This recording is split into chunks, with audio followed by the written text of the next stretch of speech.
ನಾನೇನು ಹೇಳ್ತಿದ್ದೆ ಅಂದ್ರೆ, ನಾವು ವ್ಯವಹಾರದಲ್ಲಿ ಯಾವತ್ತೂ ಶಿಸ್ತು ಇಟ್ಕೊಂಡಿರ್ಬೇಕು. ಸಕ್ಸಸ್ ಆಗೋದು ಅದು ನಿಮ್ಮ ಕಾಲ್ಬುಡಕ್ಕೆ ಬರುತ್ತೆ. ನೀವು ರಾಕೆಟ್ ಸೈನ್ಸ್ ಏನಿಲ್ಲ ಇಲ್ಲಿ. ನಮ್ಮಲ್ಲಿ 5ನೇ ಕ್ಲಾಸು 6ನೇ ಕ್ಲಾಸು 7ನೇ ಕ್ಲಾಸ್ ಫೇಲ್ ಅವರು 5 ಕೋಟಿ 6 ಕೋಟಿ 7 ಕೋಟಿ ದುಡ್ಡು ಮಾಡಿದ್ದಾರೆ ನಮ್ಮ ಜೊತೆಗೆ. ಅವ್ರಿಗೆ ಮಾತಾಡಕ್ ಬರ್ತಿರ್ಲಿಲ್ಲ, ಡ್ರೆಸ್ ಹಾಕಕ್ಕೆ ಬರ್ತಿರ್ಲಿಲ್ಲ, ಮೇಕಪ್ ಮಾಡಕ್ ಬರ್ತಿರ್ಲಿಲ್ಲ.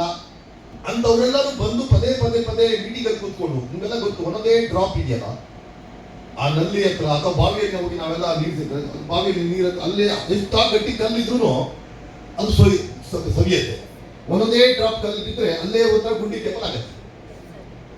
ಅಂತ ಕಲ್ಲಿಗೆ ಕರಗಿಸುವಂತ ಶಕ್ತಿ ಒಂದು ಡ್ರಾಪಿಗೆ ಇದೆ ಅಂದ್ರೆ ನಾವು ನಿರಂತರ ಈ ತರ ಮೀಟಿಂಗ್ ಅಟೆಂಡ್ ಆಗಿ ಯಾವ ತರ ಡ್ರೆಸ್ ಹಾಕ್ಬೇಕು, ಯಾವ ತರ ಮಾತಾಡಬೇಕು, ಇದೆಲ್ಲ ಕಲಿತೀರ. ಅದಕ್ಕೆ ಪದೇ ನಿಮಗೆ ಮೀಟಿಂಗ್ ಕಲಿಯೋದು.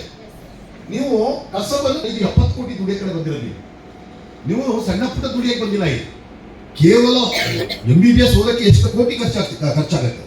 1 ಲಕ್ಷ 2 ಲಕ್ಷ ಸಂಬಳ ಸಿಗ್ಬೋದು. ಅಲ್ಲಿ ಅಷ್ಟು ಓದಬೇಕು, ಎಷ್ಟು ದುಡ್ಡು ಖರ್ಚು ಮಾಡಬೇಕು. ಇಲ್ಲಿ 70 ಕೋಟಿ ದುಡಿಯಕ್ಕೆ ಬಂದಿದ್ದೀರಾ, ಸುಲಭ ಬಂದ್ಬಿಡತ್ತಾ ನಿಮಗೆ? 70 ಕೋಟಿ ಅಂದ್ರೆ ಬಂದ್ಬಿಡತ್ತಾ?